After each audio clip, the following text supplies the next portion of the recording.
Boa noite. Vamos... Pessoal entrando, se acomodando. Tá dando para ouvir? Alô? Melhorou? Esses objetos fálicos são difíceis de lidar. A gente leva um tempo para se acostumar. Não tinha? Pois é, aqueles assim são tão mais interessantes. Mas vamos lá. Vamos lá. Um edital de design para um objeto menos fálico para a gente falar.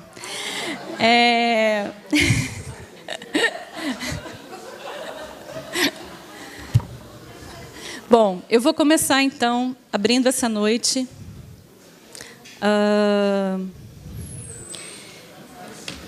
Na verdade, a minha função hoje é muito mais de mediadora do que qualquer outra coisa. E meu nome é Carla Bessa, para quem não conhece, e sou pesquisadora do PAGU, atualmente coordenando o núcleo. E a ocasião que nos une hoje aqui, né, creio que a maioria já sabe, mas vou repetir, é justamente a publicação de um manifesto feminista. O livro Feminismo para os 99%, um manifesto, escrito por Cínzia Arruza, é sempre difícil falar o nome dela, Titi Bhattacharya e a Nancy Fraser, três autoras estadunidenses, quer dizer, a Titi não, mas trabalhando atualmente em universidades americanas. Bom, antes de qualquer coisa, eu gostaria muito de agradecer o convite que a Yara Frateschi fez, e foi ela a incendiária dessa noite. Então, assim, é muito louvável que a gente, né, faça esse encontro aqui. Isso tudo veio do fogo dela para que acontecesse.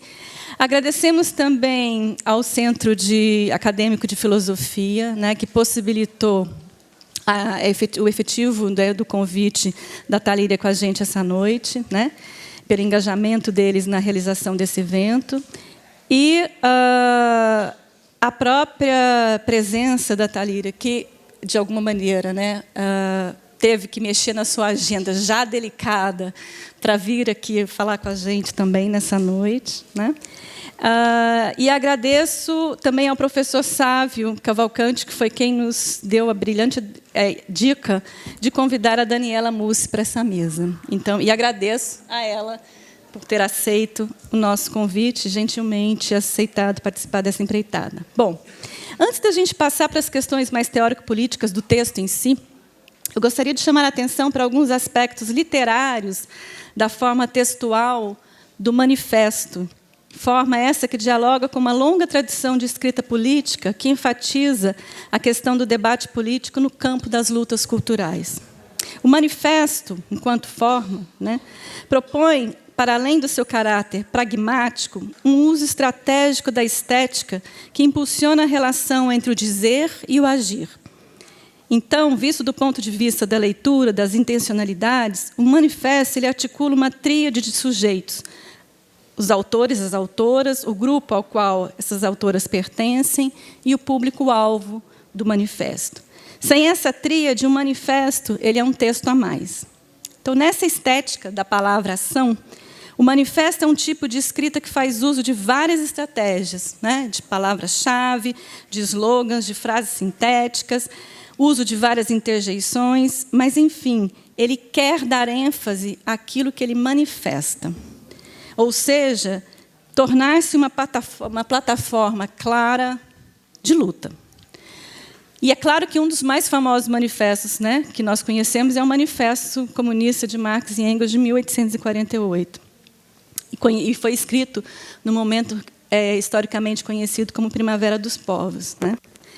Bom, não vai dar tempo, porque nós combinamos de sermos breves, mas eu só queria reter uma coisa importante desse manifesto, é que o próprio Marshall Berman nos lembra que o manifesto ele se tornou um arquétipo de um século inteiro de outros manifestos modernistas, que, na verdade, dramatizou ao longo, né, do século XX, principalmente, várias das percepções e contradições do modernismo.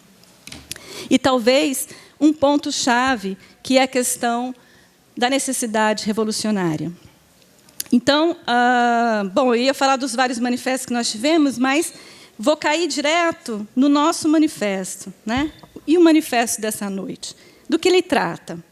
Então, assim, a mesa vai lidar com isso, mas eu só queria reter um único ponto desse manifesto, que é que, no meu entender, né, ele traz, justamente, ele dialoga com o espírito radical revolucionário do Manifesto Comunista e propõe, de modo enfático, um levante feminista socialista, claramente colocado. Aqui uso as palavras de Cínzia, numa de suas entrevistas sobre o manifesto, em que ela retoma a tese 11 do livro, né? Eu vou ler a tese rapidinho, porque só tem 2 frases. Convoca todos os movimentos radicais a se unir numa insurgência anticapitalista comum.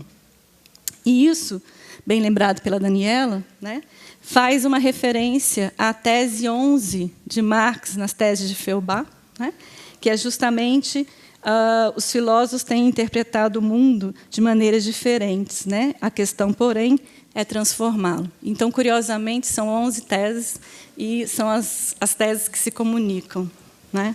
Bom, enfim, o que a gente pretendia com essa conversa dessa noite era um pouco pensar que esse manifesto, então, ele teve um momento de sua produção, que é de 2017, no momento chamado, né, de que veio da emergência, das necessidades de ocupar o 8 de março, não para reverenciar mulheres, mas para produzir um debate crítico com relação à condição das mulheres nas sociedades, e de se puxar também uma versão internacional desse movimento. E o manifesto, então, ele é produzido nesse momento, mas principalmente olhando para a realidade dos Estados Unidos. O que a gente pretende com essa noite é pensar um pouco as questões nossas em diálogo com esse manifesto. Então, aqui eu vou apresentar a nossa mesa e, na ordem que elas vão se pronunciar. Todo mundo vai ser breve, né, em relação a isso, eu também pretendo. Bom, então, a Yara Frateschi, que é da casa, né, desde 2004, realizou toda a sua formação no campo da filosofia política, teoria crítica e ética. E teve, né, sua graduação, mestrado e doutorado pela Universidade USP, né, de São Paulo, universidade pública, é bom a gente marcar isso, né? Foi pesquisadora visitante na Colômbia e na Yale University. Bom, ela está dizendo que não precisa, mas nós estamos no momento de valorizar os esforços dos estudos acadêmicos. Por isso que eu estou fazendo. Eu também sou super nada formal para isso, mas nós estamos no momento em que a gente tem aqui uma pessoa que passou por vários anos de formação para chegar aqui e fazer esse debate qualificado com a gente, e eu estou valorizando esse momento importante da qualificação. Bom, na sequência, temos a Daniela Mussi, que também é da casa, tendo realizado seu doutorado aqui em Ciência Política e, atualmente, é pós-doutorando em Ciências Políticas na Universidade de São Paulo e professora colaboradora do Programa de Pós-Graduação em Ciência Política daqui da Unicamp. Foi pesquisadora visitante do Departamento de Ciência Política da Columbia University. É membro do Laboratório de Pensamento Político, PEPOL, e pesquisadora associada no Centro de Estudos e Cultura Contemporânea, SEDEC, e secretária, isso não é menos, de redação da revista Outubro. E, por fim, temos Talíria Petrone Soares, vou ler o nome completo, formada em História pela Universidade do Estado do Rio de Janeiro, é mestre em Serviço Social pela Universidade Federal Fluminense, é professora da Rede Pública de Ensino, militante dos direitos humanos, dos direitos da mulher, do movimento negro e dos direitos LGBT há anos. Disputou sua primeira eleição em 2016, quando foi eleita vereadora da cidade do Rio de Janeiro, e atualmente é deputada federal, eleita em 2018 pelo Partido Socialismo e Liberdade. Bom, eu passo a palavra, então, para Yara. Boa noite a todas e todos. Eu tenho uma alegria enorme de estar aqui hoje. Eu vou ser super breve. A gente combinou que a gente vai falar essa primeira leva, enfim, nós seremos muito breves, até porque a gente quer muito ouvir a Talíria, né? Queremos nos ouvir a todas, mas tem, sim, né, uma importância grande da Talíria estar aqui hoje. E eu vou começar primeiro dizendo para vocês que, quando eu pensei nesse evento, eu pensei, em primeiro lugar, por causa do prefácio da Thalíria. Eu gostaria de resenhar o manifesto. No entanto, eu gosto tanto do prefácio, eu não sei se isso existe, eu preferia resenhar o prefácio do que o manifesto, porque o prefácio ele é uma espécie de encarnação das teses no Brasil. Ele é muito lindo, ele começa com a Carolina de Jesus, termina com Marielle Franco, e faz cada tese ser encarnada, representada numa mulher brasileira. Acho que a ideia central, eu gostaria de conversar sobre muitas coisas com vocês hoje, mas eu vou puxar o gancho do prefácio para falar sobre aquilo que me parece um dos aspectos mais importantes desse manifesto. Também tem algo importante na composição dessa mesa, antes de ir por aí, pelo prefácio, que é, eu achei muito importante começar a fazer parcerias. É uma parceria inédita do Departamento de Filosofia e dos Estudos de Gênero, que agora se dão no Departamento de Filosofia, com o Pagu, com a Daniela Mussi. Eu combinei que eu vou chamá-la de feminista socialista.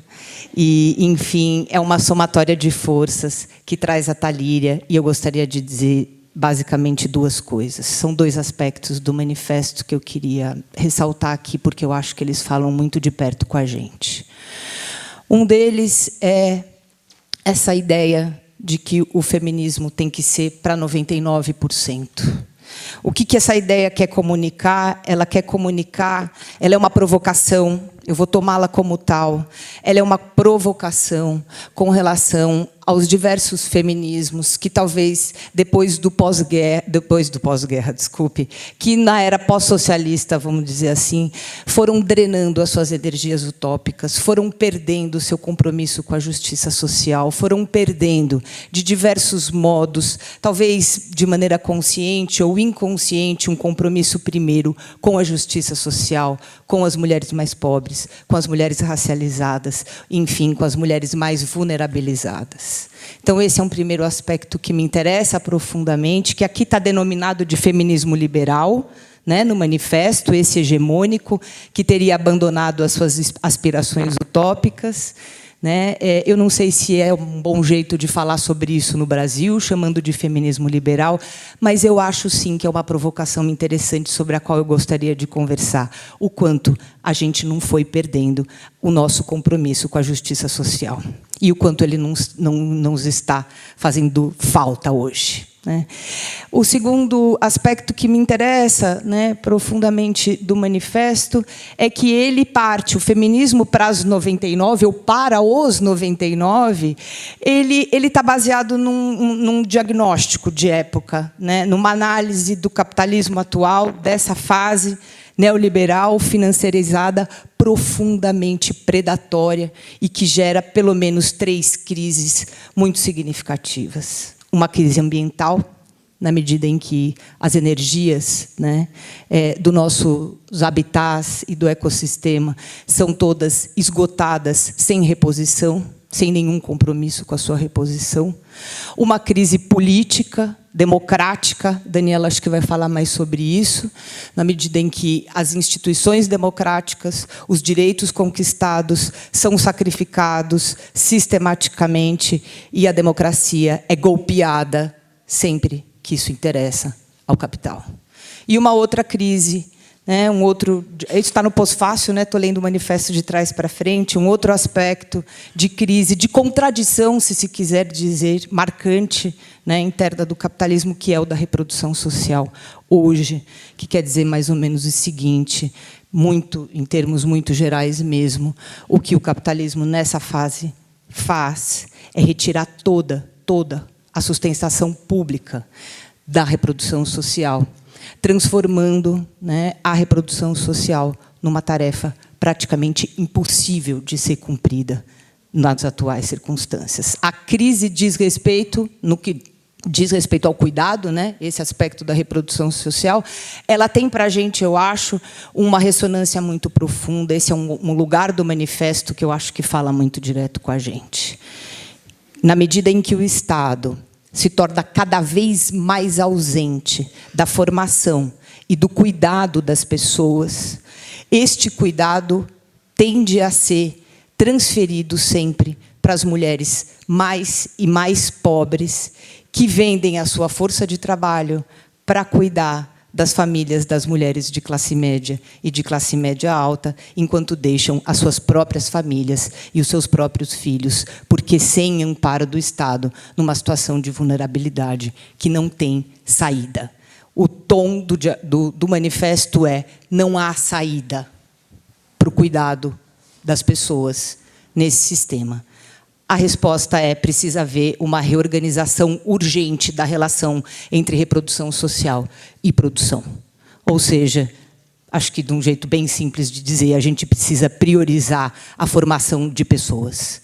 A formação das pessoas, dos seres humanos, precisa vir em primeiro lugar em relação ao lucro, né?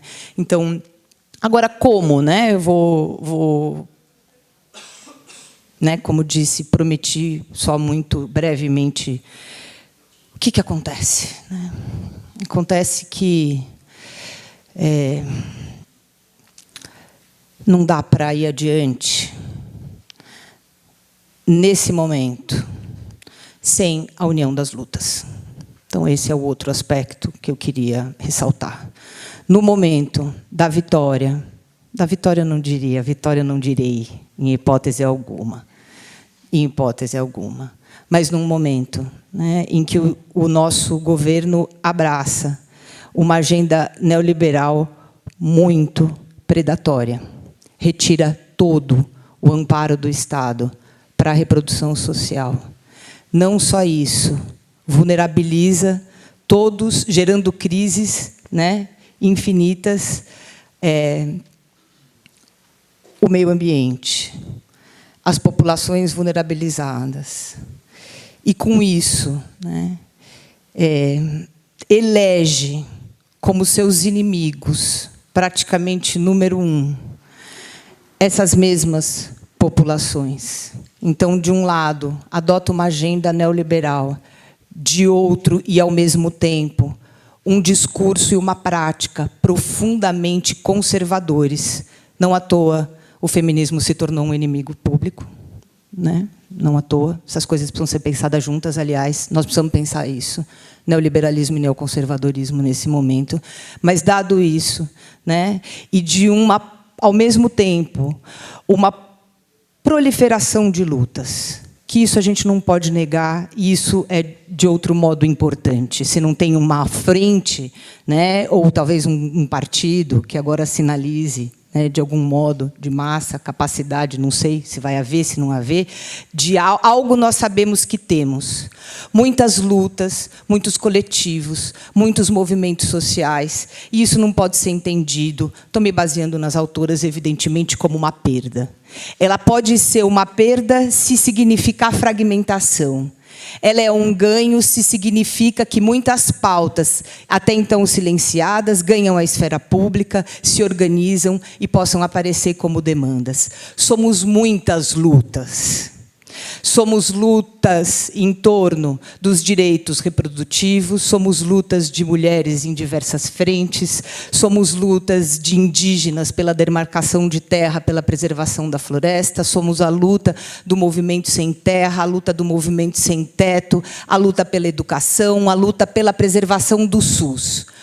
Todas essas lutas, de algum modo, estão pedindo que se priorize a produção de pessoas, a reprodução social, o cuidado das pessoas, em detrimento do lucro. A saída do manifesto, e o momento dele que mais me interessa, é dizer: essas lutas são anticapitalistas e precisam se dar as mãos. É numa aliança entre elas que a gente faz um movimento de resistência. Essa chance está dada. É esse o outro momento que eu gosto. Isso está aqui, né? Basta olhar para o lado e fazer o movimento.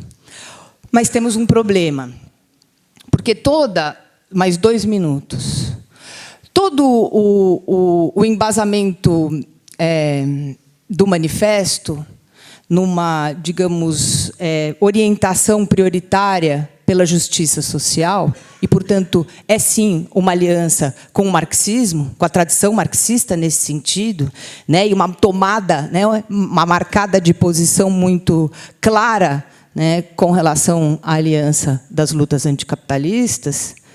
Por outro lado, né, não significa uma aliança sem tensão com a tradição marxista, e esse é o último aspecto que eu queria reforçar e que me interessa aqui. Em primeiro lugar, porque não é mais possível às feministas, pelo menos, um reducionismo de classe. Um reducionismo de classe impediria a Thalíria de escrever o prefácio dela, de dizer que o feminismo, para as 99%, ele precisa ser interseccional. E se ele é interseccional, ele cuida e se preocupa com a intersecção das explorações e das opressões de classe, mas também de gênero, mas também de raça e também, né, sexuais e outras formas de opressão. Então, não há, né, portanto, mais uma volta possível ao reducionismo de classe da tradição marxista.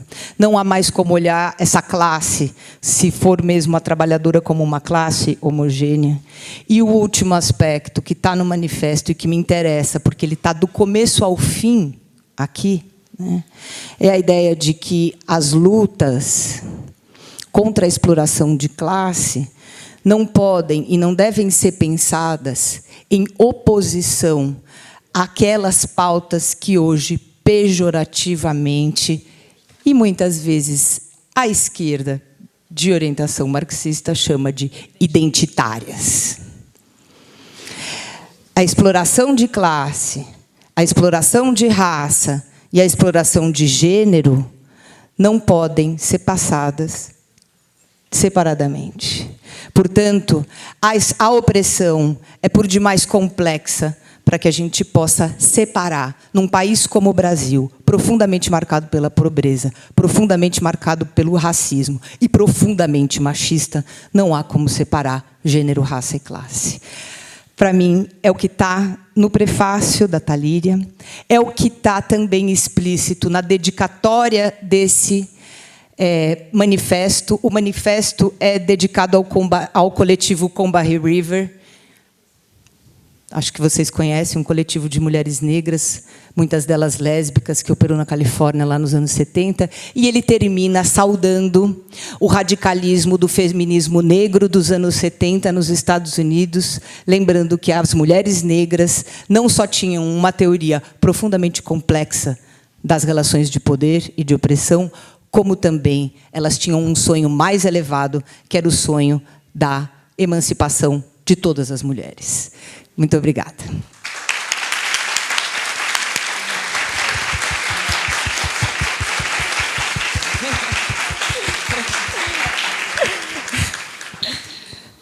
Bom, passo direto, né? Tá, então me ajuda.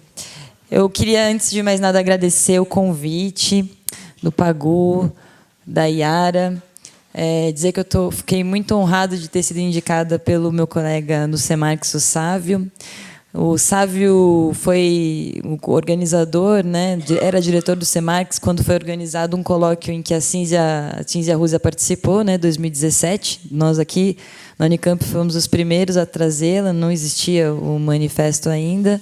Então, para nós é muito orgulho, né, poder realizar a conexão com uma feminista do porte da Cínzia e que tem feito muita diferença em estimular os debates intelectuais e políticos entre feministas e marxistas, enfim, ativistas, de maneira geral, aqui no Brasil.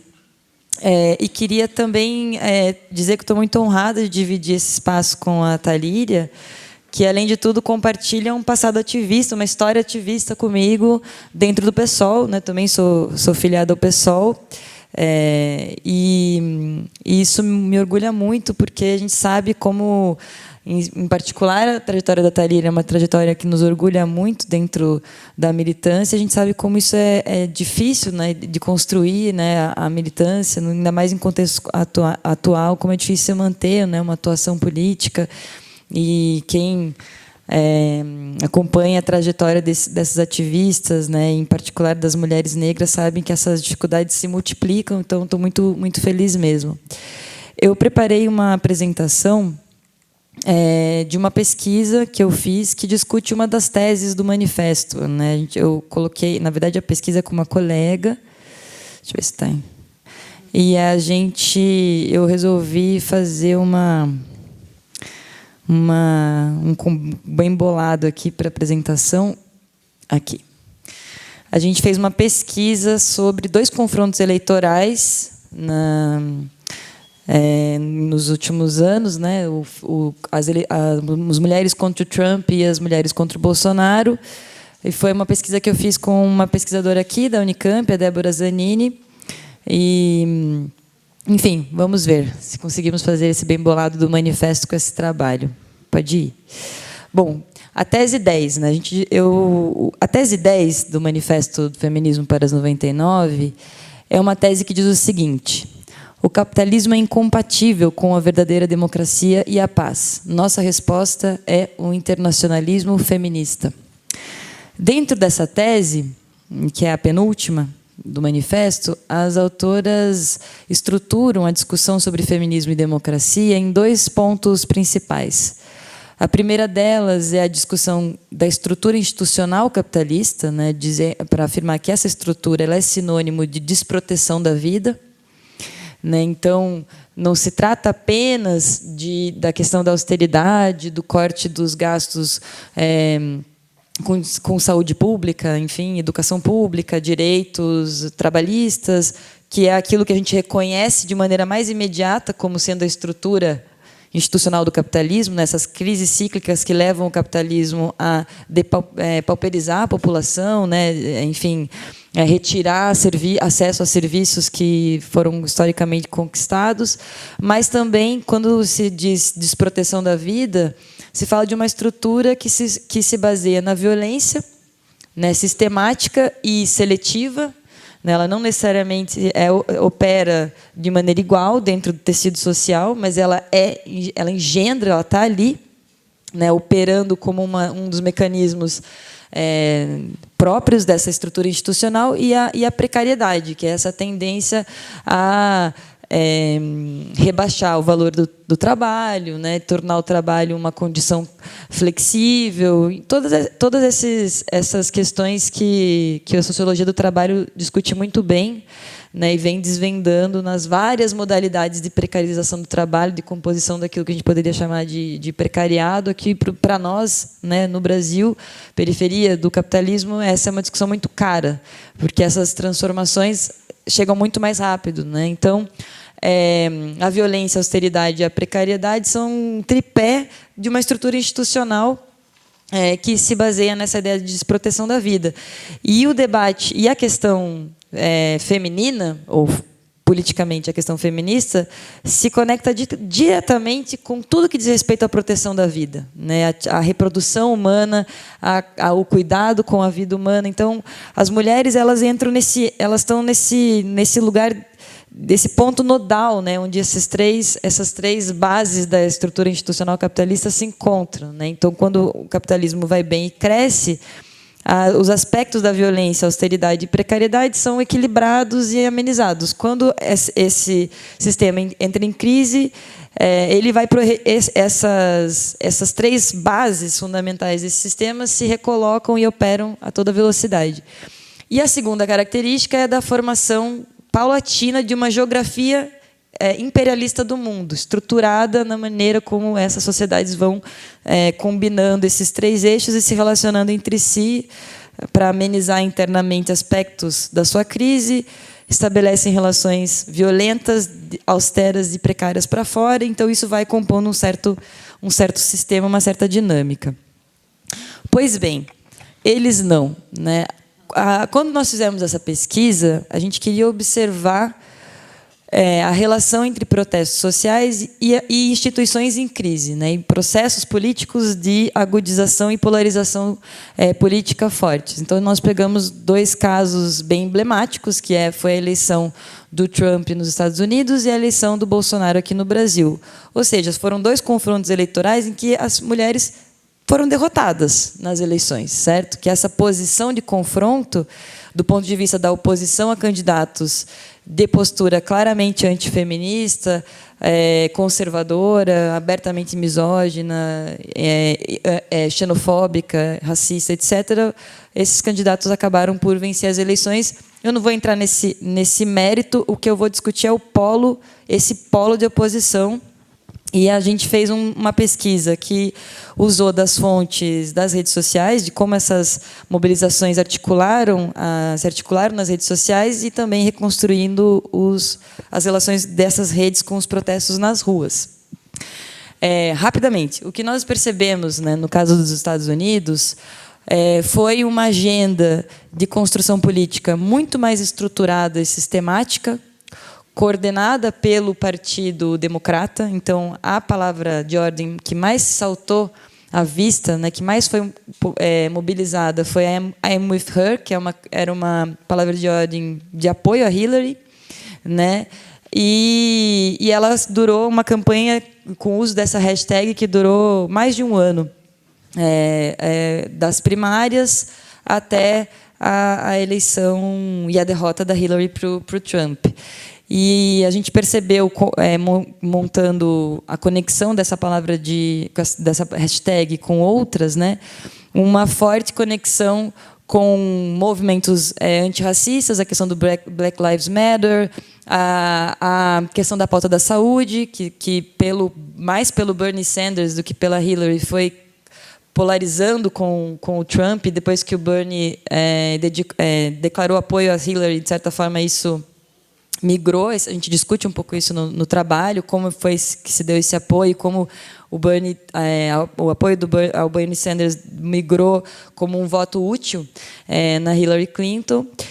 E a dinâmica, aquilo que eu já falei antes, a dinâmica que vocês podem ver no gráfico do uso da mobilização nas redes foi uma dinâmica muito colada no calendário eleitoral. Então, todos os picos que vocês veem, as subidas, estão ligadas ou a debates ou ao dia das eleições. Então, foi uma campanha sustentada, movida pela máquina do Partido Democrata e de apoio a Hillary contra o Trump. Enfim, depois que as eleições passam, aquilo desaparece. O Ele Não tem uma história diferente, porque o Ele Não foi uma explosão das mulheres contra um candidato. Então, como a própria hashtag anuncia, ela não foi uma campanha de apoio a um candidato, mas sim de rejeição a um candidato, o Bolsonaro. E quando nós conectamos essa hashtag, essa mobilização, a outras hashtags nas redes, nós percebemos que ela não se conecta a um candidato apenas. A gente poderia estar associado, por exemplo, majoritariamente ao candidato que foi para o segundo turno, que era o Haddad, né, do PT.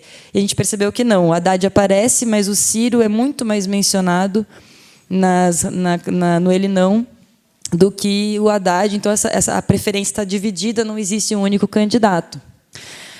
E outra coisa interessante da mobilização das mulheres no Brasil é que elas são fortemente feministas. A questão feminista foi, de fato, o ângulo majoritário, predominante naquilo que moveu essa explosão, né, anti-Bolsonaro, né, esse confronto eleitoral, no caso brasileiro, que foi de fato um confronto, porque, diferente dos Estados Unidos, no Brasil a gente teve atos massivos de rua, né, então foi de fato um confronto que não ficou só nas redes sociais.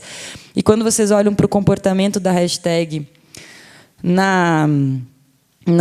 no uso da hashtag no Twitter, né? As fontes desses dados são o Twitter, vocês veem a explosão da hashtag, né, particularmente 29 de setembro, então a gente vai completar um ano dessa explosão feminista agora, e depois, no segundo turno, ela tem um novo pico e cai e some. Outra coisa interessante foi que a campanha I'm With Her, ela foi uma campanha que moveu por volta de 140 milhões de tweets em 14 meses. O Ele Não moveu 50 milhões em 2 meses. Então, foi uma explosão de fato. Então, na comparação, só para resumir, né, I'm With Her foi uma campanha predominantemente de redes.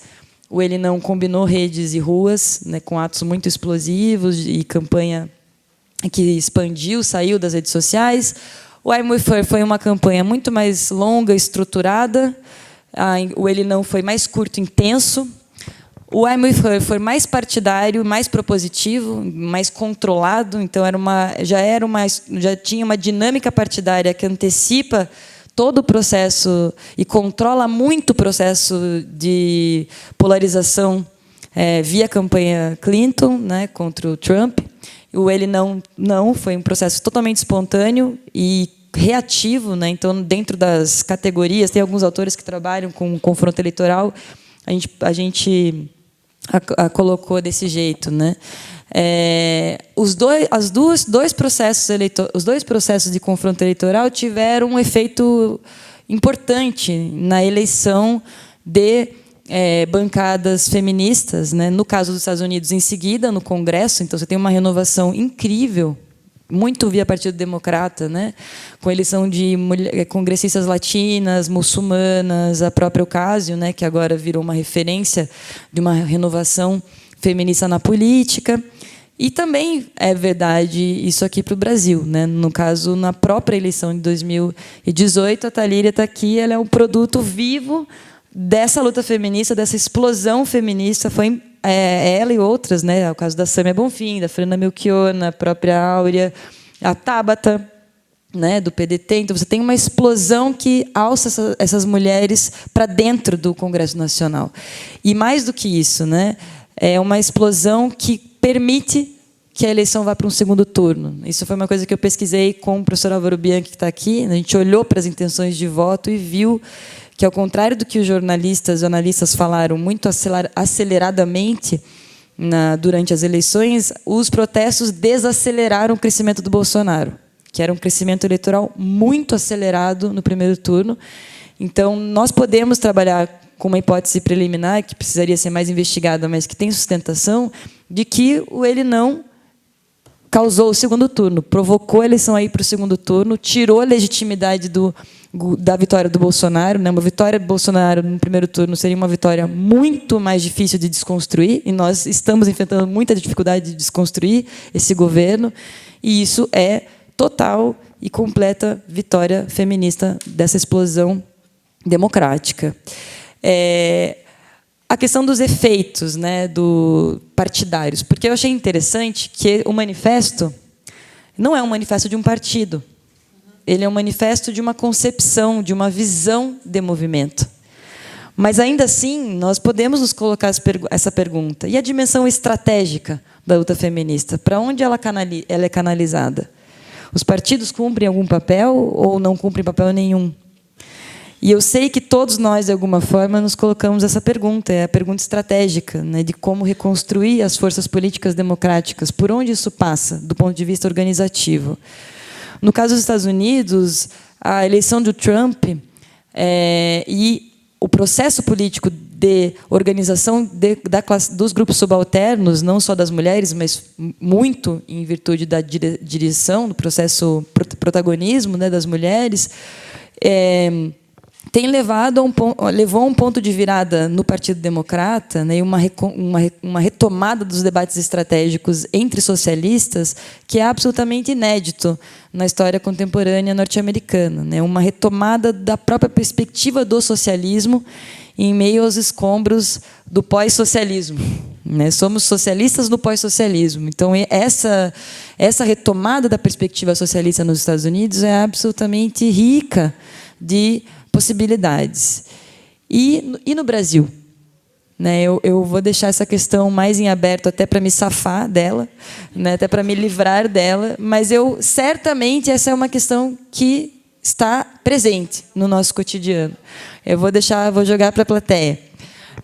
Mas eu não tenho dúvida que essa é a questão do milhão para nós, né? Estou aqui só fazer um efeito especial para vocês aqui. Não é disco voador. E, por fim, a última parte da tese, né? Alguém poderia perguntar, mas ali não fala só de democracia, né? Desse lugar do feminismo na pressão, na resistência, na construção democrática, mas ele fala uma coisa muito interessante também. A tese fala de uma resposta internacionalista. Nossa resposta ao internacionalismo feminista.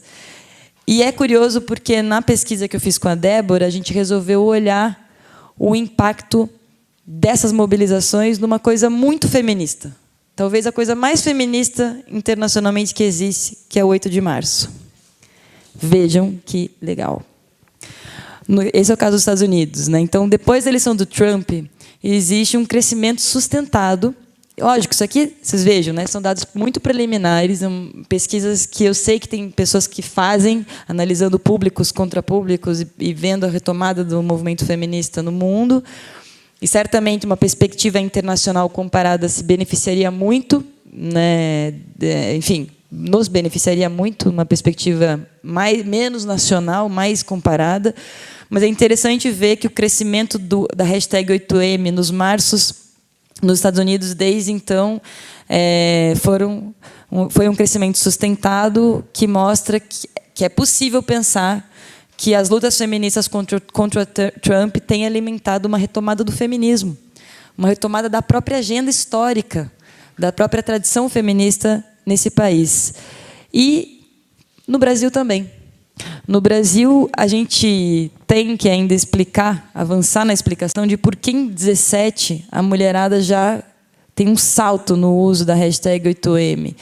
Há várias hipóteses, né? Eu gosto de pensar que isso tem a ver com a nossa capacidade de nos conectar com tudo que está lá fora, né? Aquela coisa de virar as costas para o Brasil, olhar de frente para o estrangeiro, e isso pode, talvez, ter acelerado nas redes sociais uma presença nossa na greve internacional de 2017, que é justamente a greve onde a Cínzia, Nancy Fraser, outras feministas, inclusive a própria Angela Davis, assinam um manifesto internacionalista, está traduzido no blog Junho, inclusive, um manifesto belíssimo, mais amplo até do que esse, e que conduziu uma greve internacional. Em 2018, a greve na Espanha, né, foi fortíssima, paralisou o país. Então, isso pode mostrar também um movimento feminista brasileiro bem antenado com o que se passa fora do país. E, certamente, 2019, não há dúvidas o que é que explica essa explosão, né?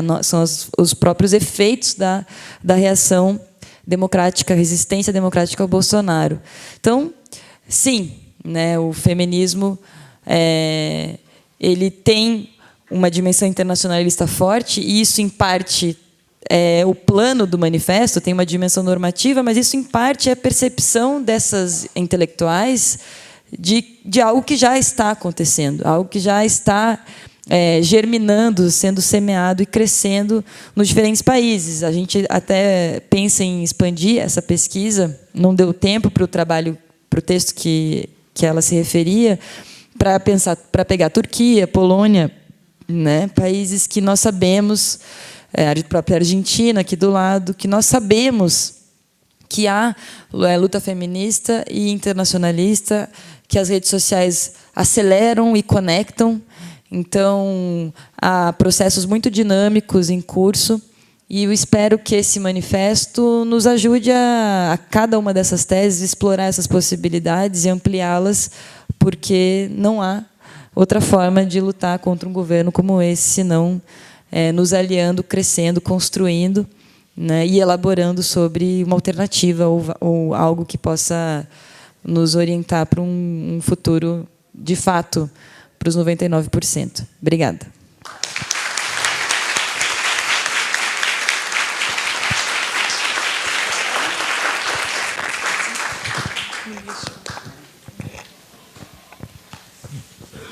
E agora, né? Sobrou para mim.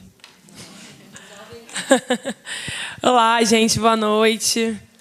Boa noite, gente. Primeiro, muito agradecer, no meio dessa correria, poder compartilhar um pouco a formulação de saídas para esse momento tão difícil, né? E fazer isso na universidade.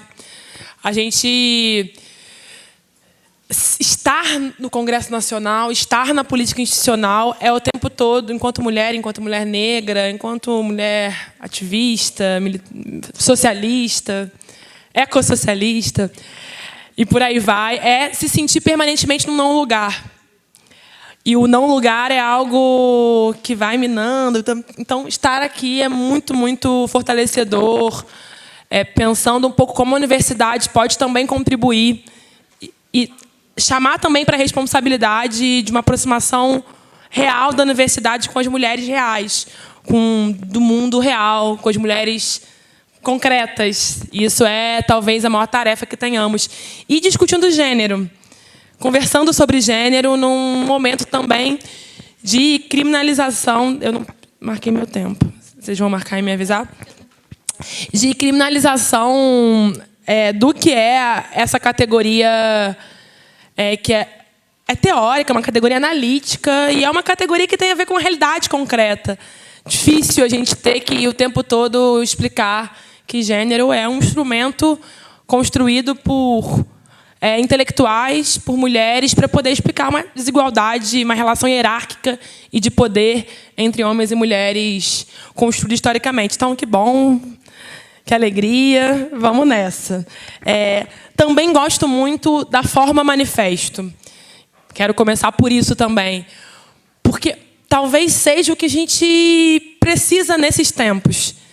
O manifesto traz a ideia de movimento, traz a urgência da gente romper com os grilhões que cada vez mais estão apertados na atual conjuntura. Gosto muito da forma manifesto e acho que ela, de alguma maneira, aproxima uma produção intelectual, teórica, fundamental, desse chão da vida mesmo, que é uma necessidade desse momento.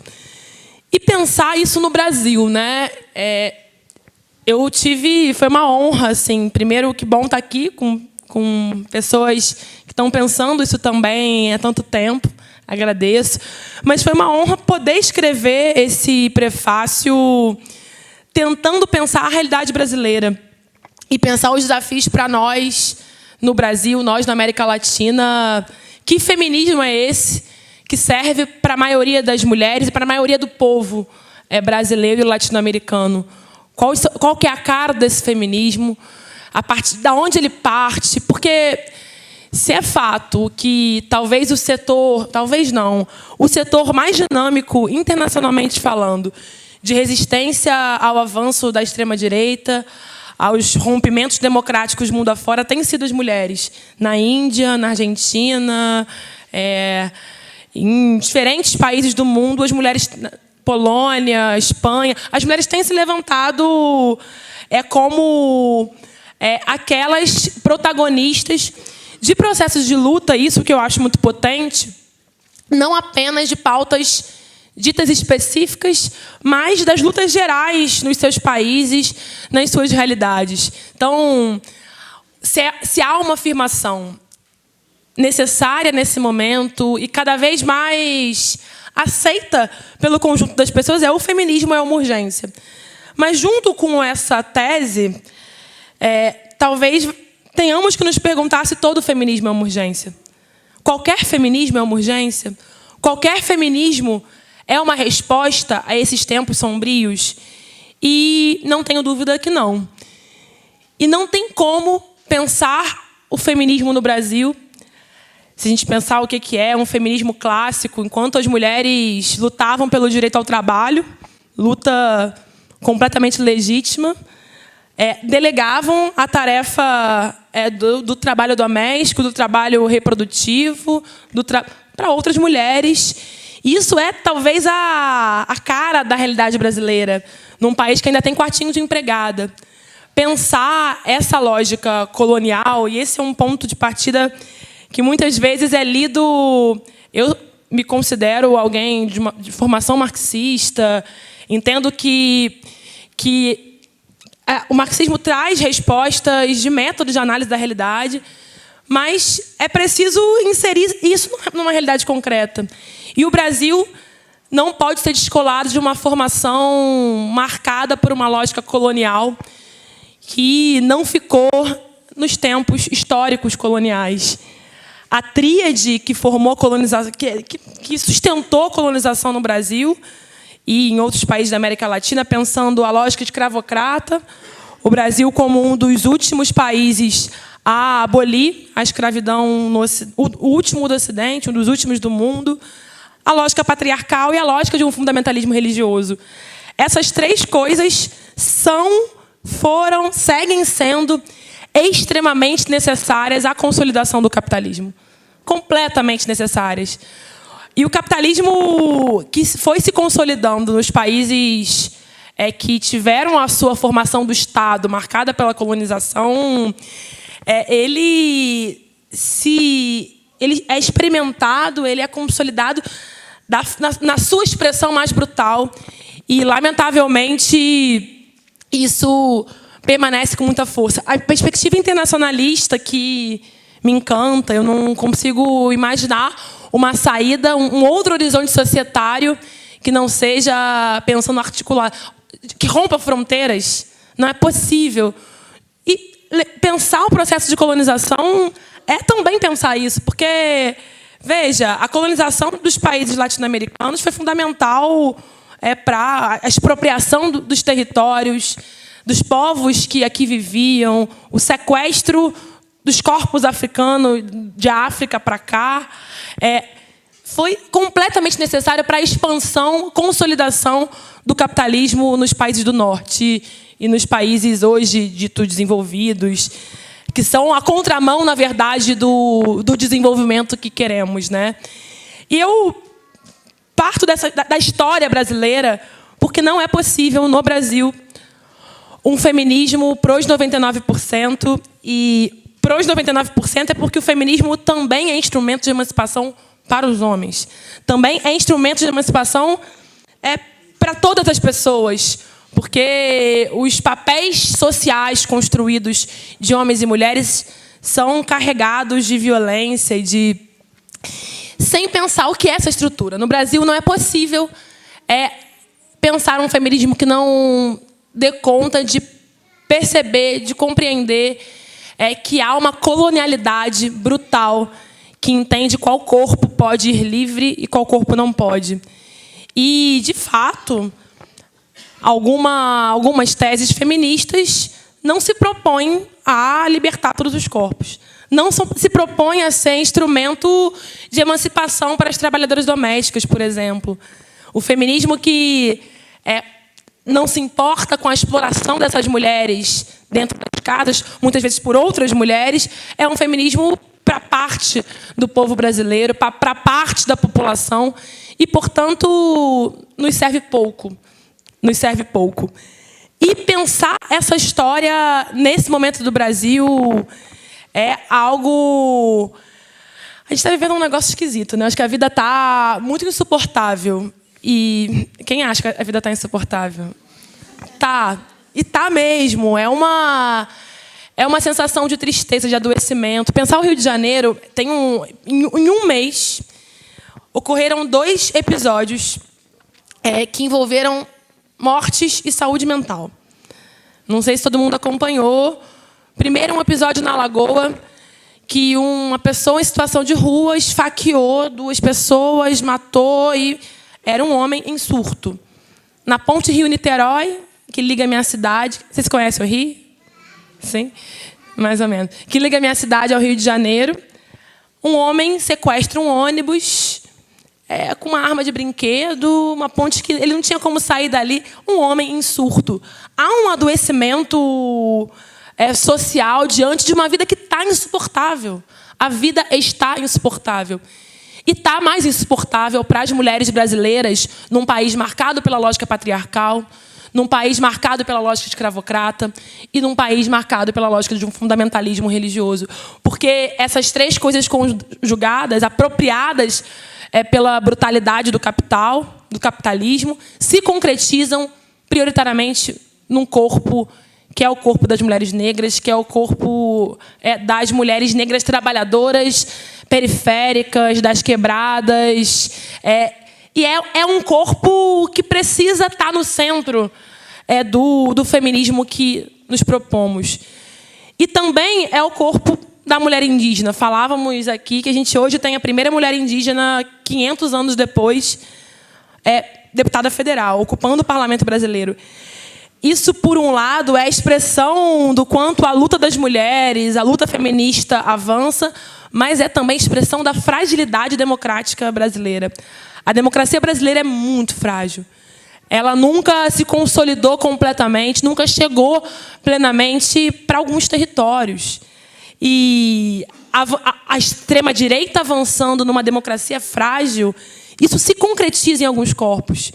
E pensando a estrutura da realidade brasileira, eu queria trazer alguns pontos. Não sei como está aqui, ó. Tá. 15, vou falar mais 5 e abro para a gente conversar. Não é possível um feminismo que ignore a perspectiva ecológica. Não é possível. A gente, inclusive, as saídas socialistas do último ciclo foram saídas marcadas por desenvolvimentismo, produtivismo, e isso, lamentavelmente, avançou sobre terras indígenas, quilombolas, sobre a biodiversidade. E a ideia de que não somos natureza e de que há uma separação brutal que leva à barbárie, palavrinha essa que a gente tem também que tirar, tão colonial essa palavra também. A separação entre homens, mulheres e natureza é algo, a ideia de que é possível expandir os lucros de forma infinita no mundo que é finito. Isso impacta profundamente as mulheres, porque se aumenta o volume de chuva e as casas no urbano caem com as mudanças climáticas, a gente vai ter aquela mulher que vai ter que dar um jeito de pegar um ônibus, não tem nenhum dinheiro para passagem, deixa o filho ali, na periferia, na quebrada. É no corpo dessa mulher que a concretização no real das mudanças climáticas vai bater. É no corpo da mulher indígena que o avanço predatório do agronegócio, da mineração, dos ruralistas vai bater. É no corpo da ribeirinha, aquela que tem o saber da oralidade, aquela que recebeu da sua avó e da sua bisavó os saberes da terra. Não interessa para o capitalismo os saberes da terra. Então, é muito importante que a gente construa uma perspectiva ecológica, porque este modelo ele é insustentável. E não nos interessa a uma alternativa que não rompa com uma lógica sustentável. Num país com as nossas marcas, não é possível um feminismo que não seja radicalmente anti-LGBTfóbico. A expectativa de vida de mulheres transexuais é de 35 anos. 35 anos. É a negação do direito de ser, de existir dessas mulheres, de mulheres e homens transexuais. Ainda tem estupro de mulheres lésbicas por amarem mulheres. Mulheres lésbicas são mortas porque amam mulheres. A negação do direito de bissexuais de amarem. A sexualidade e a identidade de gênero também são perspectivas muito fundamentais num feminismo que tem um horizonte que emancipe o conjunto de mulheres brasileiras. E eu queria me concentrar em 2 outros aspectos que talvez sejam um recado que a esquerda, que a teoria social crítica, que o marxismo não pode ignorar. Não é possível um feminismo que não tenha uma radicalidade antirracista. Num Brasil com essas marcas. Isso não é discutir identidades, isso não é discutir não há a caixinha da raça, a caixinha da classe. O racismo, ele estrutura as relações sociais brasileiras. Estrutura. Não é possível falar de classe trabalhadora no Brasil sem falar de racismo. Não é possível falar de feminismo no Brasil sem falar de racismo. 77% das pessoas assassinadas no Brasil por ano são negras. Negras. 77%. Filhos de mulheres negras. E isso, voltando, isso me remete aos tempos coloniais, onde as mulheres tinham seus filhos roubados. Eram roubadas de África, e se aquela criança não interessasse para ser mão de obra de trabalho, escravizado, se não fosse uma criança que crescesse em potencial para poder virar um corpo a ser explorado, ela era tirada da sua mãe. No Rio de Janeiro, agora, teve uma mãe que perde a guarda de um filho porque morava em Manguinhos. Quem é essa mulher? Que marcas tem no corpo dessa mulher? Mulheres negras recebem 55% dos homens brancos.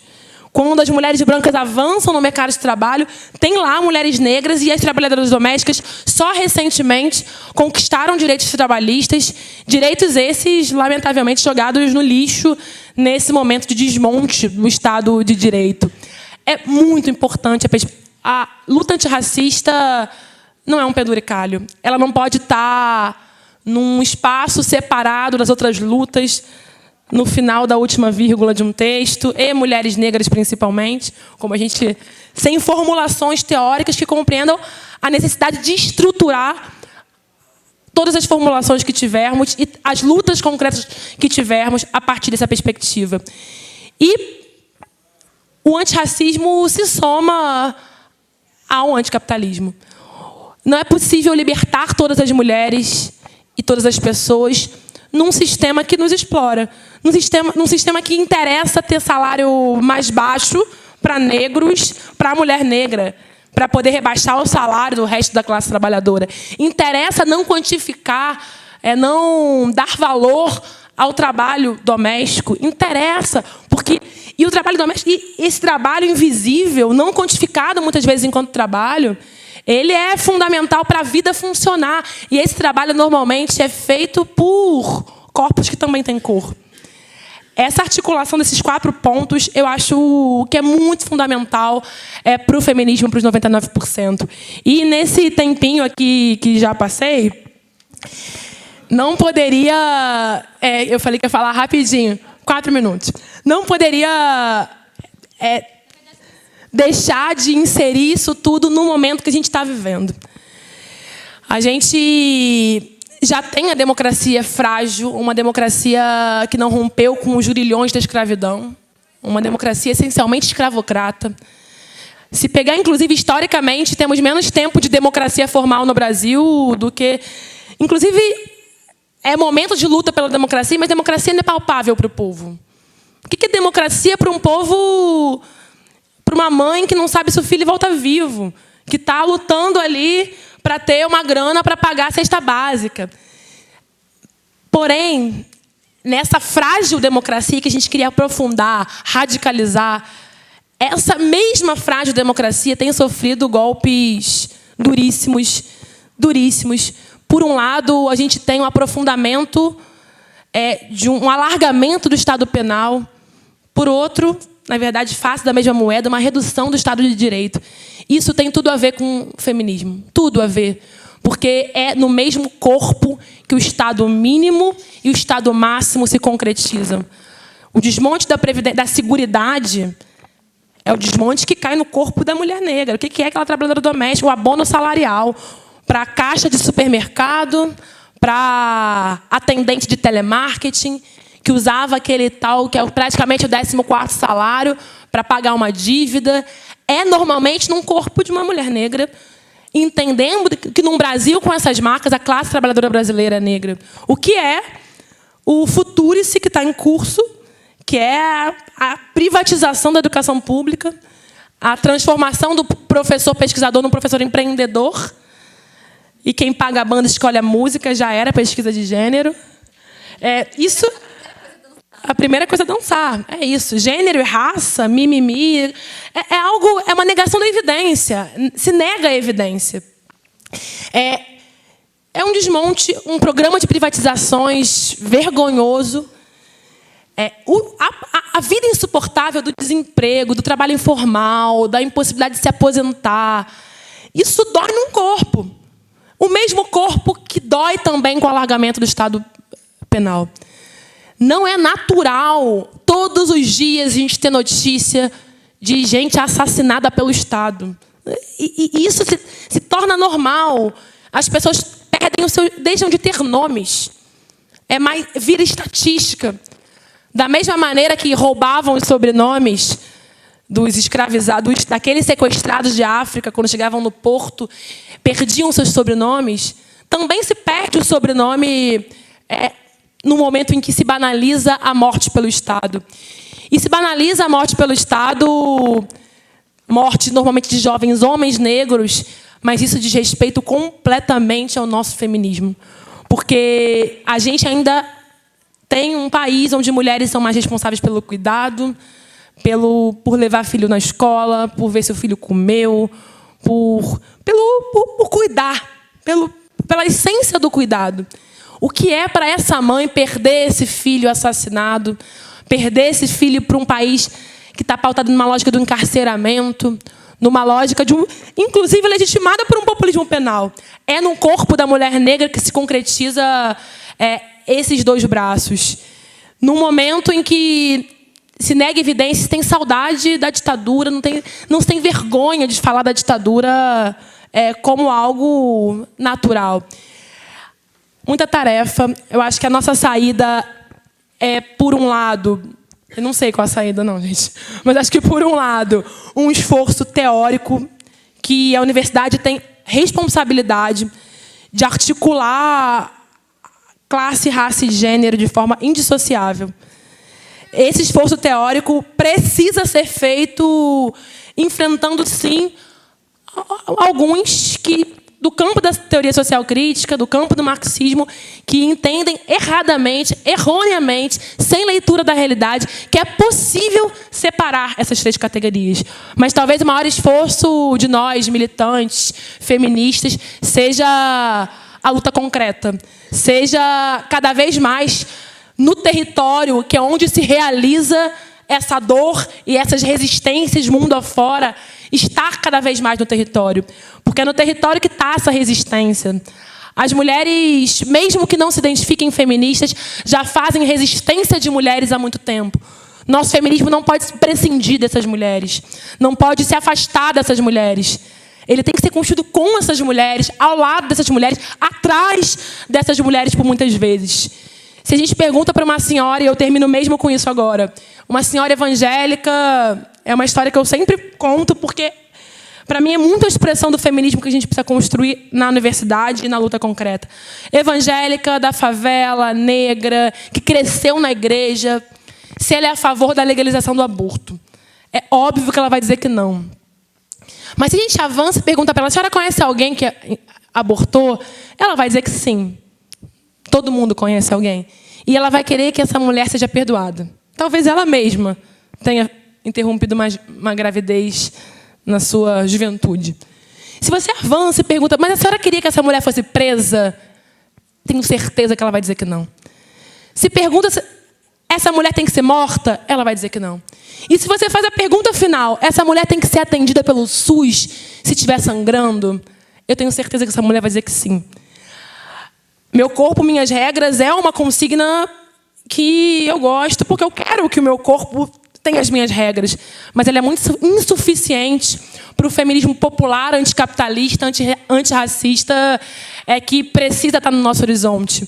Que precisa partir da escuta das mulheres reais, do diálogo com as mulheres que carregam no seu corpo as marcas desse Brasil colonial, de um capitalismo que se apropriou dessa história que não ficou no passado, infelizmente. Então, que essa tarefa do nosso feminismo internacionalista não se afaste 1 milímetro do povo, de uma classe trabalhadora que é concreta, que é mulher, que vive nesse território tão precarizado, e seja construído com essa mulher ao lado dela, atrás dela, muitas vezes. Desculpa passar do tempo demais.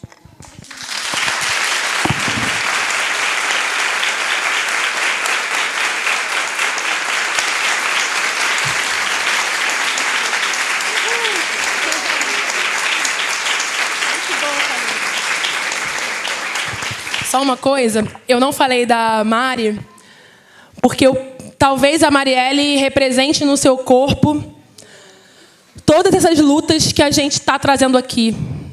Mulher, mulher negra, mulher favelada, mulher que amava mulheres, mulher mãe, mulher defensora de direitos humanos, mulher socialista.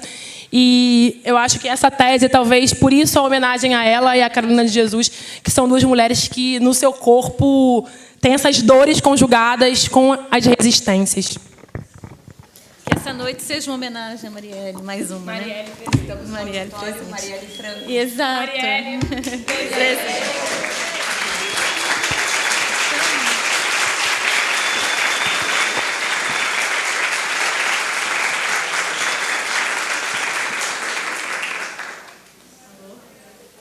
Alô. Gente, temos os milagrosos 30 minutos para uma conversa. Era muito da nossa expectativa de que vocês pudessem endereçar questões e que a gente pudesse expandir um pouco mais o diálogo. Então, Está aberta a palavra. Quem quiser se inscrever, é só levantar a mão e a gente vai levar um dos microfones até vocês e deixamos um aqui. Eu só queria falar uma coisa. Você queria antes? Ah, então tá. Enquanto isso, alguém quer? Enquanto vocês se preparam, eu queria dizer que eu estou profundamente comprometida a fazer a parte que eu talvez possa, né, das tarefas que a Thalíria elencou. Eu concordo inteiramente que cabe à universidade um compromisso sério, teórico. Eu vou chamar de teorias da interseccionalidade. Tenho certeza de que eis a hora inadiável e urgente para que a gente faça um investimento teórico nas intersecções das opressões. E, antes de passar a palavra, eu queria dizer que esse debate ele finaliza uma semana muito bonita, que me dá uma alegria enorme, que é um workshop Vozes, Mulheres na Filosofia, que reuniu mulheres estudiosas da filosofia essa semana inteira, das mais diversas áreas da filosofia, da graduação, mestrado e doutorado, num ambiente totalmente inédito, porque nós, mulheres, não somos nem 23% das alunas, por exemplo, de pós-graduação desse programa. E também aconteceu uma coisa nessa semana que é inédita e da qual eu me orgulho muito de fazer parte, que foi a primeira mesa Mulheres Negras na Filosofia, que foi apresentada por duas pessoas presentes, Laísa Ferreira, Léa Silveira, que estão sentadas aqui. E o assunto foi... Obrigada.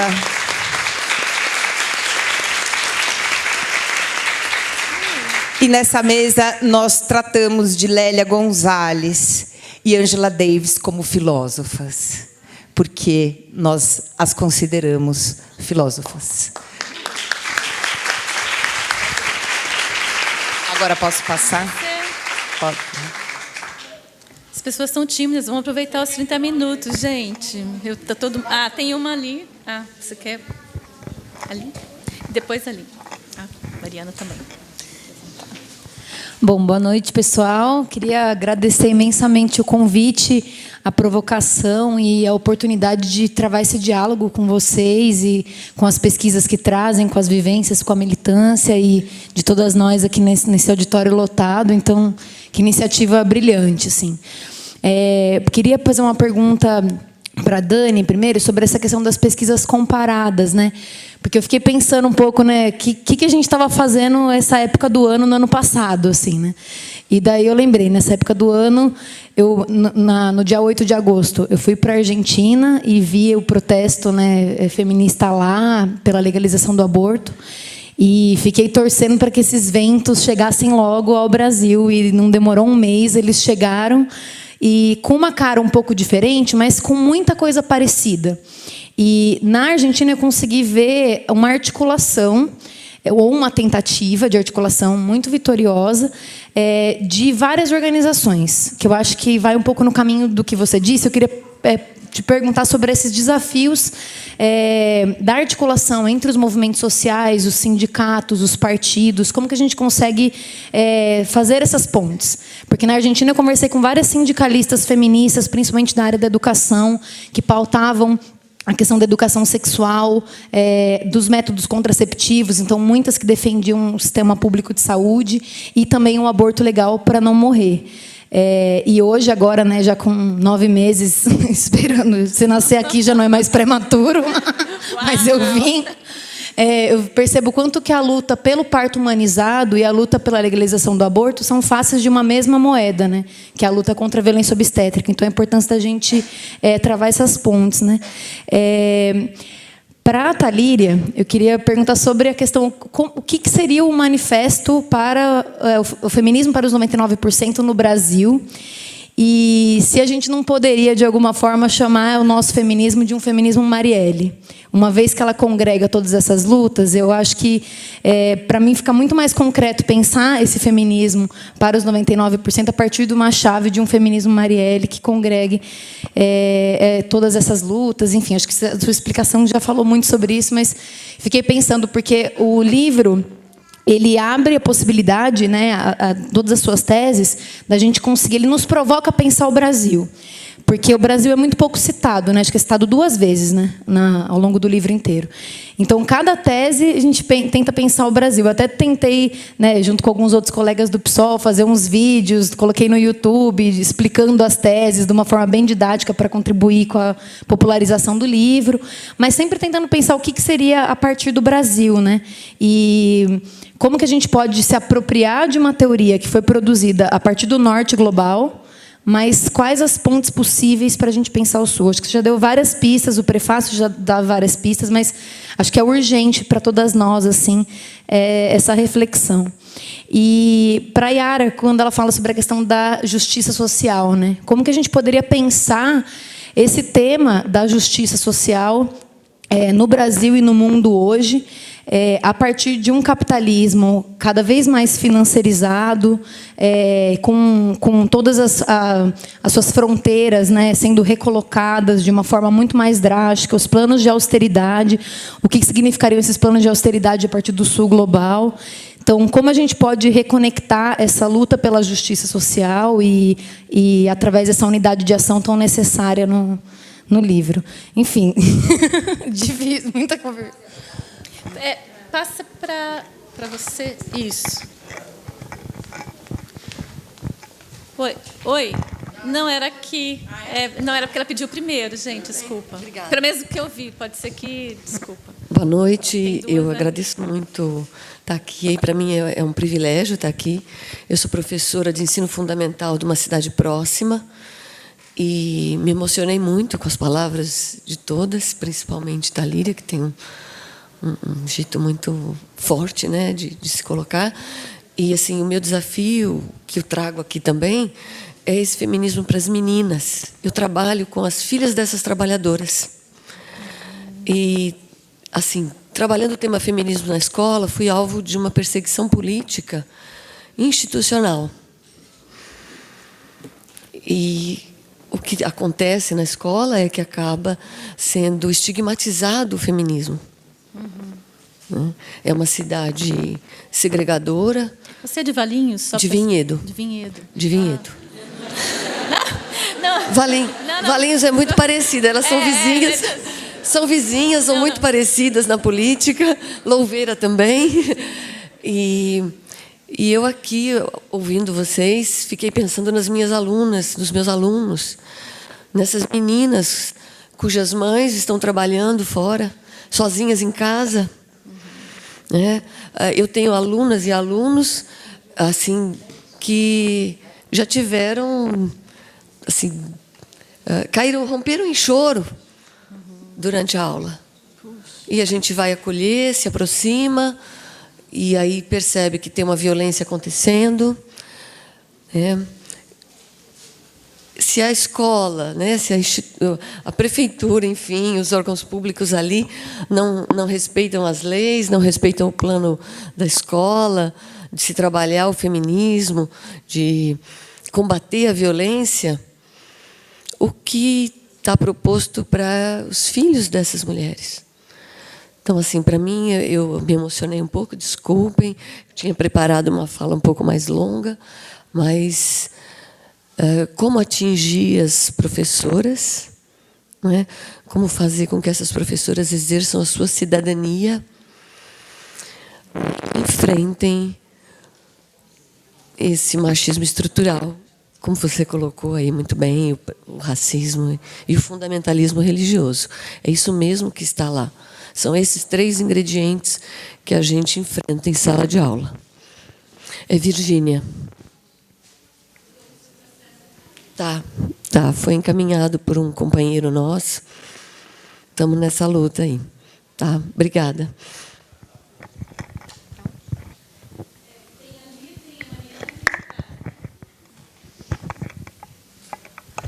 Oi, boa noite. Primeiro, saudar a mesa, saudar o evento Vozes de Conjunto, que tem tido mesas muito interessantes. Assim.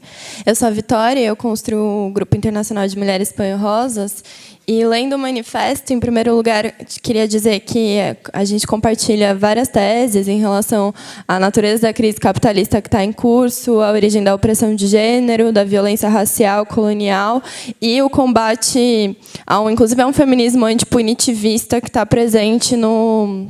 Aliás, ao feminismo punitivista que está presente no manifesto, e que a gente do Panho-Rosas vem também há anos em combate à hegemonia liberal, neoliberal, por um lado, no feminismo, e, por outro, uma ideia também de um pós-feminismo que, transformando a consciência e a autoconsciência, é a saída para as mulheres. Mas, justamente por isso, e pelo entusiasmo que eu acho que, frente à extrema-direita e etc., tipo, a força imparável das mulheres, a arena internacional, é o que traz assim como um ponto de apoio fundamental na arena internacional. Acho que um debate teórico, estratégico, programático nesse momento ele é o que pode fortalecer a luta das mulheres negras e da classe trabalhadora. Por isso eu queria pegar duas perguntas e também uma contribuição ao debate do Panho-Rosas com o manifesto dos 99%. A primeira é que, lendo um pouco o manifesto, o que a gente ficou pensando é que mais uma visão de Estado e como, inclusive, enfrentar o poder de Estado, e, nesse sentido, o sentido do poder é um pouco tipo um ausente do manifesto, onde um pouco a saída política que se coloca em alguns momentos no trecho é somar os movimentos existentes e futuros e, ao mesmo tempo, apoiar correntes anticapitalistas internacionais, de esquerda.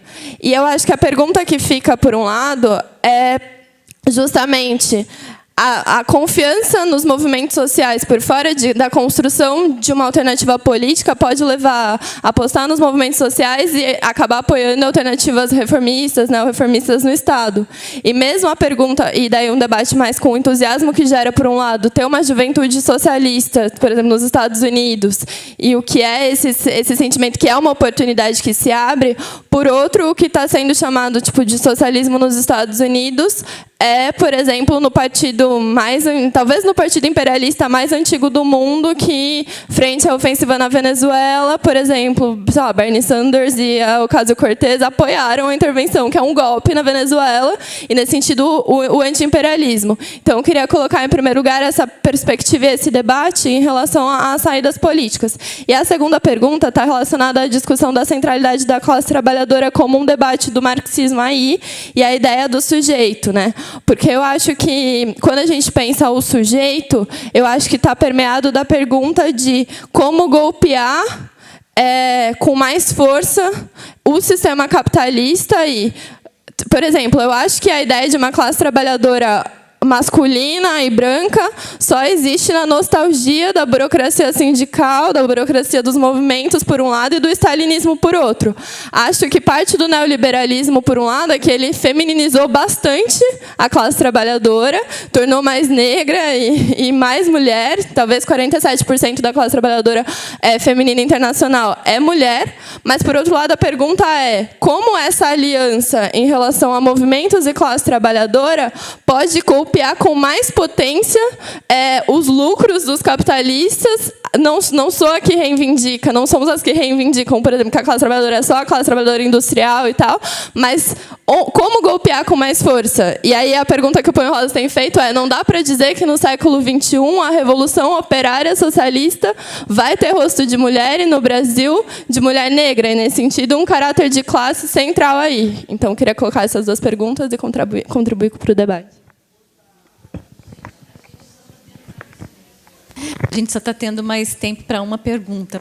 E a Mariana estava antes. Eu sei que, se a gente fizesse mais breve, talvez dava para fazer as duas. Bem breve, por favor. Infelizmente, o tempo escorre. Boa noite a todo mundo. Eu sou Mariana, sou vereadora aqui em Campinas. Fico muito feliz que essa mesa super potente, né, de mulheres que estão trabalhando do ponto de vista intelectual, político, construindo a resistência. E eu estava pensando que ontem à noite eu estava numa reunião no DIC 5 aqui em Campinas, que é uma região bem periférica da cidade. Campinas tem essa característica, né, de ser uma cidade com uma extensão territorial e muito desigual. As periferias de Campinas são muito desestruturadas.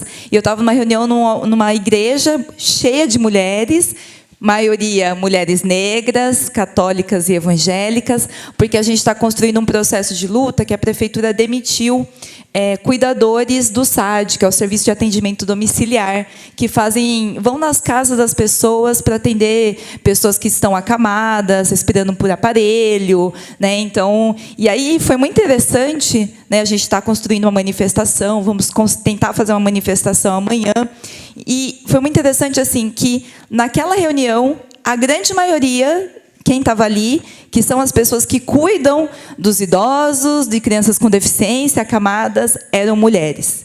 A grande maioria. E a ausência desse serviço impacta a vida delas terrivelmente. A maioria delas se sustenta por BPC, porque não consegue trabalhar, porque tem que cuidar. Muitas delas têm um idoso e uma criança, né? Então tem uma situação de cuidados de várias naturezas, e a ausência desse serviço vai impactar. E lá, quando eu coloquei esse debate, né, eu fui na reunião, participei para a gente contribuir com a organização, e eu coloquei esse debate sobre da identidade de serem mulheres que estão ali lutando. E foi muito interessante a receptividade quando elas se reconheceram, que até então elas não tinham se reconhecido enquanto um grupo de mulheres. Foi muito interessante quando elas se reconheceram como mulheres e por que o papel que elas estão ali. E é impressionante o que é a realidade dessa mulher real, que a Thalíria colocou, e eu acho que é muito importante, a distância do que é essa vida real e do poder político, de onde se toma as decisões. Eu fiquei pensando do impacto na vida daquelas mulheres, da ausência do BPC, da ausência desse serviço, e como existe essa distância, né? A Thalíria está lá no Congresso Nacional, aqui na Câmara de Vereadores, que também é um microcosmo desse mesma estrutura de poder, essa democracia frágil, ela estabelece uma barreira. É uma barreira em que essa pessoa, essa realidade, e a mulher real ali do seu cotidiano, não consegue acessar os mecanismos de decisão. E como que a gente pensa a necessidade da resistência estar articulado com contrapoder para que, de fato, essa pessoa, a realidade, se empodere, se aproprie da política. Como ocupar a política, como esses corpos reais ocupam a política? Essa é a minha pergunta. Desculpa me estender.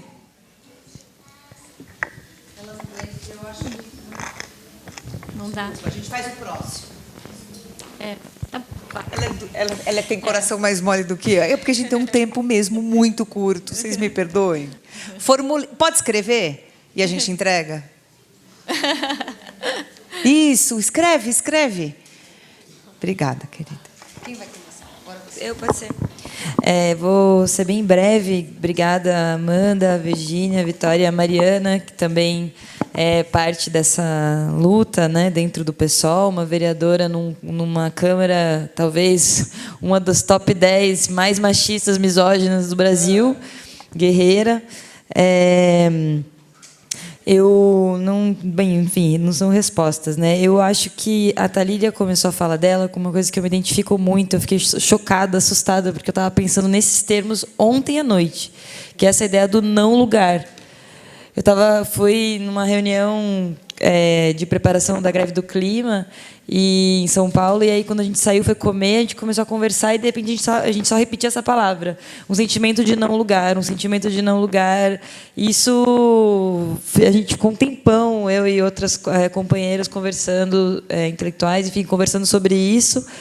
E eu acho que é exatamente esse o meu sentimento, né? O fato é que o que essa pesquisa que eu trouxe aqui para compartilhar mostra é que a relação entre o feminismo e a democracia que nós temos hoje, o sistema político que nós temos hoje, é uma relação de não lugar. Se nós conseguimos cavar espaços, trincheiras dentro desse sistema político, foi porque nós fomos para a rua. E não pode haver nenhuma ilusão quanto a outra forma de fazer política no Brasil hoje. nos organizando, nos politizando, ampliando o nosso diálogo com todos os setores da sociedade brasileira, inclusive aqueles que votaram no Bolsonaro, inclusive aqueles que estão desiludidos e não acreditam nos partidos e na política, e nem nas eleições e nem na democracia.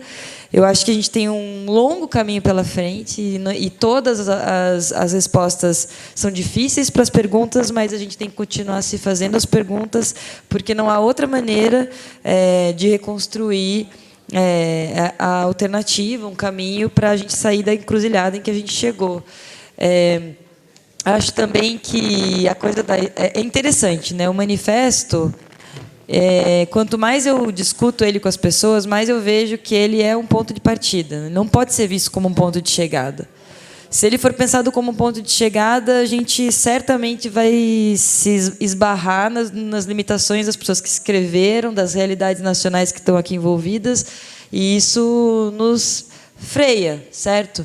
Eu acho que a gente tem que usar ele de uma forma criativa, que é exatamente o que o prefácio da Thalíria faz. Por isso que eu acho que, para nós, é uma leitura indissociável, é uma contribuição única para a discussão, que nos coloca, nos joga para dentro da discussão. E quem trabalha com pensamento político sabe que, muitas vezes, o segredo está no prefácio. O segredo, você não desconecta a discussão daquilo que está antes, daquilo que está depois. Muitas vezes, a apresentação de um texto faz toda a diferença na maneira como você vai articular a leitura dele.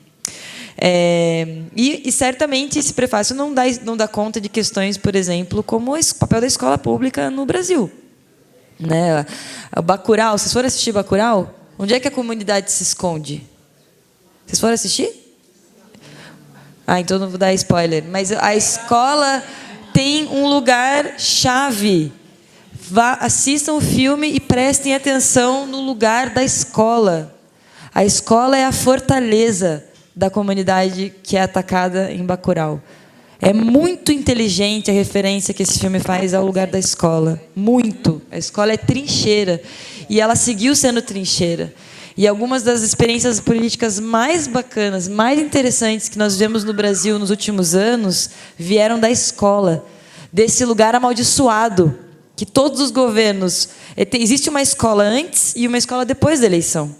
O fato é esse. Existe uma escola antes da eleição, que é a escola prometida, é a profecia autorrealizada da educação, da saída pela educação, e existe uma escola depois da eleição, que é o que a gente está vendo agora, que é o desmonte completo, a desvalorização completa. As pessoas... eu encontrei um rapaz essa semana, só vou falar isso e mais uma coisa, e ele estava num aniversário e ele falou assim que ele queria ser professor, porque a mãe dele é pedagoga, e ele foi criado numa casa de uma professora. E quando ele chegou no final do ensino médio e foi fazer a graduação, ele terminou a graduação e não conseguia emprego. E só conseguia emprego categoria O, como precário, ganhando uma miséria, um salário miserável. Ele falou: eu não aguento, não posso ser professor, eu desisti do meu sonho. E foi fazer um curso de contabilidade, de administração, alguma coisa assim, para que ele pudesse ganhar um pouco melhor que professor. Vejam a inversão das coisas. Vejam o que é que a gente enfrenta, né? E quem são os professores? São professoras, certo? É uma categoria majoritariamente feminina, como são as enfermeiras, certo? Como são todo o mundo do cuidado, né? E essa é uma contribuição que esse manifesto traz, né? Ele recoloca a centralidade da reprodução, né? Das atividades que são majoritariamente femininas no debate. E, por último, a questão do internacionalismo, né? Eu acho que, quando a gente faz pesquisa comparada, a gente se dá o direito, né? E, mais do que isso, é o dever de analisar a realidade dos países de acordo com a especificidade delas. E isso é caro para quem faz política, não só para quem pensa e escreve, mas para quem atua na realidade, né? Porque traduzir de forma mecânica uma realidade para outra pode causar muitos obstáculos, problemas, certo? De sabores para quem faz política.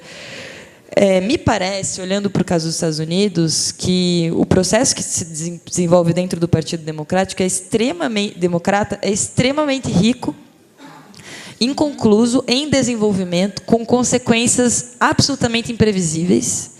E, ao contrário do que acontece no Brasil, o processo político que resultou no Trump é um processo político muito mais controlado no sistema político, muito mais. Ele é menos, o sistema político está menos afetado. Aquilo que a Thalíria falava, a gente tem um problema de destruição da democracia muito rápida no Brasil, das instituições. Isso não acontece na mesma velocidade nos Estados Unidos. Então, eu não daria de barato, porque está se realizando dentro do Partido Democrata, necessariamente vai se conduzir a uma adesão ao reformismo, porque o que se está se vendo é outra coisa. O que se está se vendo é uma luta feroz dentro do partido, com esforços de renovação absolutamente inéditos e que não há previsão de como isso vai se desenvolver e qual vai ser o resultado.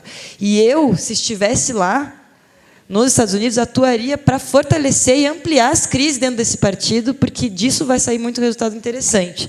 O Brasil é uma outra situação e eu, de novo, vou fugir pela tangente aqui. Não há como responder, dado o adiantado da hora, só queria fazer uma menção à Virgínia.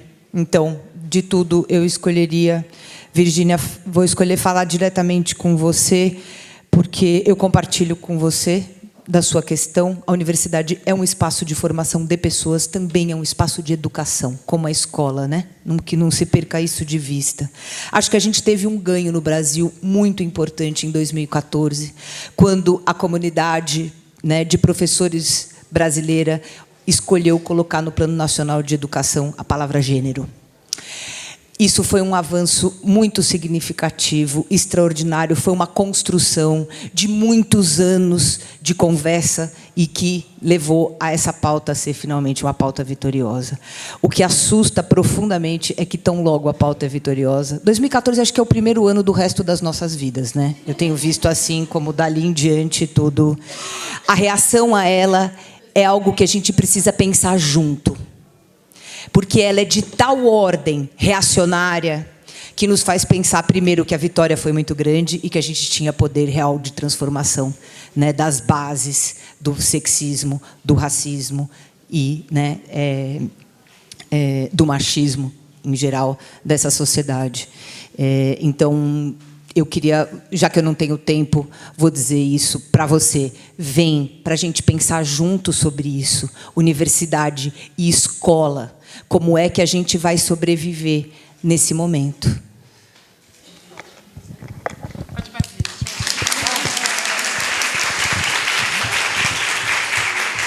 Gente, também vou falar rapidinho, sair correndo, senão vou perder o voo. Vitória, não vai ter como desenvolver o que você traz no debate teórico.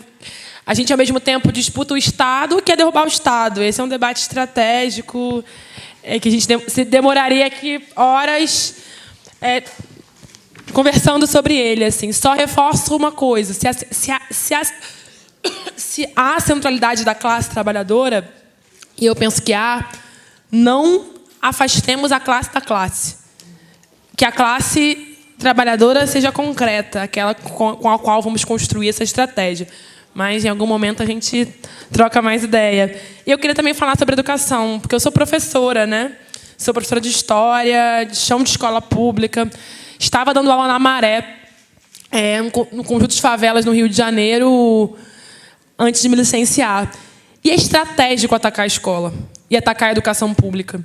Seja por meio do desmonte, tirando orçamento, cortando, contingenciando recursos, privatizando. Porque você tira o papel público da escola. Isso não é um detalhe da universidade.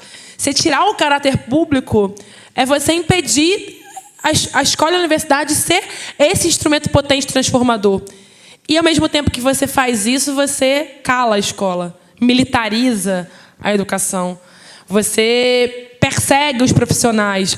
Porque, de fato, gente, é fato que quais foram os lugares de maior mobilização no último período e que gestaram lutas. A escola e a universidade, seja pelas ocupações dos estudantes, as meninas cada vez mais jovens feministas, que são subversivas ao sistema, são desobedientes diante de uma consequência de vida que é imposta a elas. Elas não aceitam esse destino. Então, atacar a escola é estratégico. E se é tão estratégico, a gente também tem que ter como nossa estratégia defender a educação, a escola pública, laica, gratuita, socialmente referenciada, e todas as letrinhas que vêm junto com isso, que é fazer do espaço educacional potência, mobilizadora, transformadora, de grito mesmo, diante desses tempos difíceis. Está duro, mas vamos. Vamos. Nossa angústia, todo mundo está angustiado. E eu termino com isso, Mariana, assim. O que fazer, né? A gente precisa compartilhar nossas angústias, transformar nossa angustiação, nossa desesperança em caminhada, em movimento. Porque eles não podem tirar isso de nós. Tirar a energia da luta, tirar a alegria, tirar essa nossa capacidade de subverter mesmo o poder. E aí não é ocupar o poder com ilusão para o poder. Mulher faz política há muito tempo. Política é preço do pão, é preço do ônibus. É ocupar a política para devolver a política para o lugar dela. Ocupar o poder para coletivizar, horizontalizar o poder. É a partir de experiência de tantas mulheres que vieram antes. E pode ser, sim, que seja um feminismo Marielle, um feminismo Dandara, Lélia, Luísas, e tantas silenciadas e invisibilizadas, muitas vezes por uma história também eurocêntrica, uma escola também que esqueceu as lutas das nossas, né? Então, vamos juntas. Temos muita transformação para fazer, seja na universidade, mas em especial no chão da vida mesmo, que é onde a universidade tem que estar, é da onde tem que vir as pessoas que vão estar produzindo na universidade a partir dessas experiências coletivas. Vamos em frente, esse inverno vai passar e eu não tenho dúvida que a força de nós mulheres vai derrubar aqueles que fazem da política ódio, morte. A gente tem muita vida, liberdade, afeto, amor, a potência revolucionária do amor. Vamos em frente.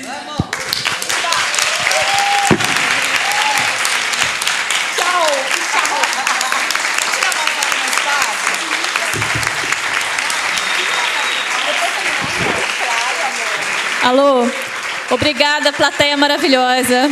E aos que estão em casa nos assistindo.